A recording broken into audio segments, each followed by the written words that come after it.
अरविंद केजरीवाल ने कोर्ट में पेश होने से मना कर दिया है। साथ ही उन्होंने कहा है कि वो गांधी जी के राह पे जाकर सत्याग्रह करेंगे। इन तमाम मुद्दों पर हमारे साथ बात करने के लिए आम आदमी पार्टी के सीनियर प्रवक्ता हैं, उनसे बात करते हैं। सर, इसको आप किस तरीके से देखते हो?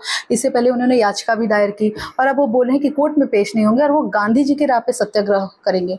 देखिए, अरविंद जी ने जस्टिस स्वर्णकांता शर्मा की कोर्ट में जाके बाकायदा इस चीज़ को उनके सामने ही कहा कि मुझे लगता है कि शायद आप बायस्ड रहेंगी, क्योंकि आप लगातार आरएसएस के अधिवक्ता परिषद के कार्यक्रम में आती जाती रहती हैं। और जस्टिस स्वर्णकांता शर्मा ने एक्सेप्ट भी करा कोर्ट में कि हाँ, मैं आरएसएस के प्रोग्राम्स में जाती हूँ। उनके दोनों बच्चे सेंट्रल गवर्नमेंट के पैनल पर वकील हैं। तुषार मेहता उनके बॉस हैं। तुषार मेहता उनको केस रेफर करते हैं। बड़ी बात है, क्योंकि इसमें फाइनेंशियल ट्रांजैक्शन भी जुड़ा हुआ है। पिछले 3 सालों में तकरीबन 6000 केस जस्टिस स्वर्णकांता शर्मा के बच्चों को तुषार मेहता ने दिए हैं। करोड़ों रुपए का लाभ उनको, उनके बच्चों को पहुंचा है।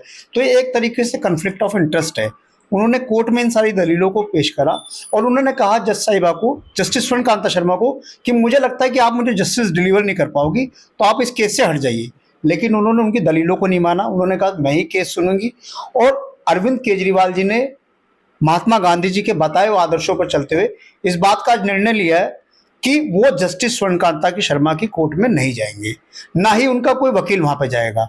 जस्टिस स्वर्णकांता शर्मा को जो भी करना हो वो करें। उसके बाद आगे टेक्निकल एक्सेप्ट खुले, सुप्रीम कोर्ट भी जाएंगे, सुप्रीम कोर्ट भी मूव करेंगे। लेकिन उनकी कोर्ट से अरविंद केजरीवाल जी को नहीं, पूरे देश में जो आदमी न्याय में विश्वास रखता है, जो जस्टिस में विश्वास रखता है, उन सबको पता है कि जस्टिस स्वर्णकांता शर्मा की कोर्ट से जस्टिस नहीं आएगा। सब लोग मानते हैं। सिर्फ जस्टिस स्वर्णकांता शर्मा कह रही है कि नहीं मैं जस्टिस करूंगी, लेकिन सब लोगों को लगता है, और मेरा यह मानना है कि हाईकोर्ट की जज है, बहुत बड़ी जज है, उनको खुद ही हट जाना चाहिए था। उनकी अंतरात्मा में इस बात से निकलने चाहिए थे कि उनके बच्चे तुषार मेहता, जो सीबीआई के काउंसिल हैं, जो सॉलिसिटर जनरल हैं, उनके बच्चे डायरेक्ट उनको रिपोर्ट करते हैं, वो उनको केस असाइन करते हैं, उनको फाइनेंशियल बेनिफिट्स दिलवाते हैं। तो कैसे जस्टिस स्वर्णकांता शर्मा निर्णय ले पाएंगी, कैसे वो जस्टिस दे पाएंगी, ये हमारी समझ से तो परे है। लेकिन आज अरविंद केजरीवाल जी ने जो निर्णय लिया, निश्चित तौर पर इस देश में जो आदमी भी न्याय व्यवस्था में बिलीव करता है, न्याय व्यवस्था में विश्वास रखता है, उन सबके लिए एक बहुत बड़ी नजीर है। सब लोग अरविंद जी के साथ है इस निर्णय में। सर, कानूनी प्रक्रिया को इस तरीके से सत्याग्रह से चैलेंज देना, जहां उन्होंने खुद याचिका दायर भी की, तमाम कई ऐसे मतलब ये दिए, तो इससे क्या मैसेज? देखिए, अरविंद जी ने पूरा एक रिकॉर्डेड वीडियो दिया है। अरविंद जी ने कहा है कि देश की जुडिशरी में, देश के जुडिशियल सिस्टम में उनका विश्वास है और इस जुडिशियल सिस्टम ने उसको उनकी इस केस से बरी भी किया है, उनको बेल भी दी। उनका जुडिशियल सिस्टम में विश्वास है। लेकिन जस्टिस स्वर्णकांता शर्मा के जो बैकग्राउंड है, उस बैकग्राउंड को अगर आप देखोगे तो उनका बैकग्राउंड साफ साफ उनकी आरएसएस से नजदीकी हैं। एक बार नहीं, 2 बार नहीं, कई कई बार वो अधिवक्ता परिषद के कार्यक्रम में जाती हैं।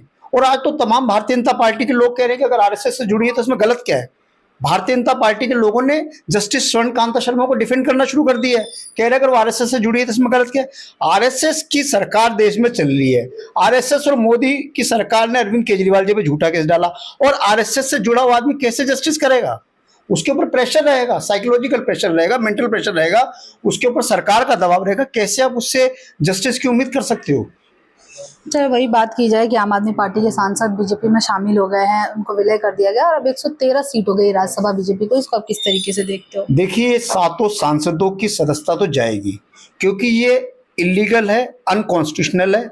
और कॉन्स्टिट्यूशन ये कहता है, देश की संवैधानिक व्यवस्था ये कहती है कि मेंबर्स जो हैं वो मर्ज नहीं हो सकते, पार्टी मर्ज होगी। तो ये 7 सांसद अगर भारतीय जनता पार्टी में शामिल भी होते हैं, अभी तो 3 लोगों ने ऑफिशियली ज्वाइन करी है, बाकी 4 लोगों का अभी भी सस्पिशियस है। अगर 3 लोगों ने ज्वाइन करी, पहली बात तो 3 लोग कर नहीं सकते। इन 7 लोगों की सदस्यता जाएगी, क्योंकि स्पीकर साहब जो हैं वो कहीं ना कहीं भारतीय जनता पार्टी से जुड़े हैं, राज्यसभा चेयरमैन। आज उन्होंने भारतीय जनता पार्टी और ये जो मेंबर्स मर्ज हुए हैं, इनकी एप्लीकेशन को मान के उनको सदस्यता तो भारतीय जनता पार्टी का सदस्य मान लिया है। लेकिन साथ के साथ हमारे जो पार्टी के लीडर है संजय सिंह जी, उन्होंने भी चेयरमैन साहब के सामने इस बात को रखा है। उन्होंने बाकायदा कॉन्स्टिट्यूशनल एक्सपर्ट से राय लेके, बाकायदा जो कॉन्स्टिट्यूशन कहता है, जो देश का संविधान और कानून कहता है, उस हिसाब से उन्होंने अर्जी लगाई है।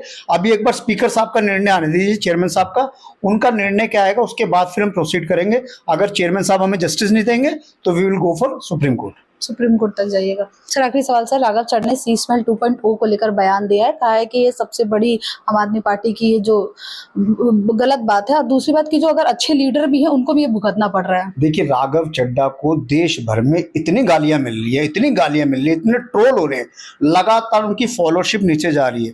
कई कई मिलियंस लोगों ने राघव चड्ढा को फॉलो करना छोड़ दिया है, उनके इंस्टाग्राम पेज से, उनके फेसबुक पेज से, उनके ट्विटर अकाउंट से, उनके यूट्यूब से, सब, क्योंकि राघव चड्ढा ने जो काम करा है ये गद्दारी है। अरविंद केजरीवाल ने राघव चड्ढा को बहुत प्यार दिया, अपने बेटे की तरह, अपने बच्चे की तरह मान के मान सम्मान दिया।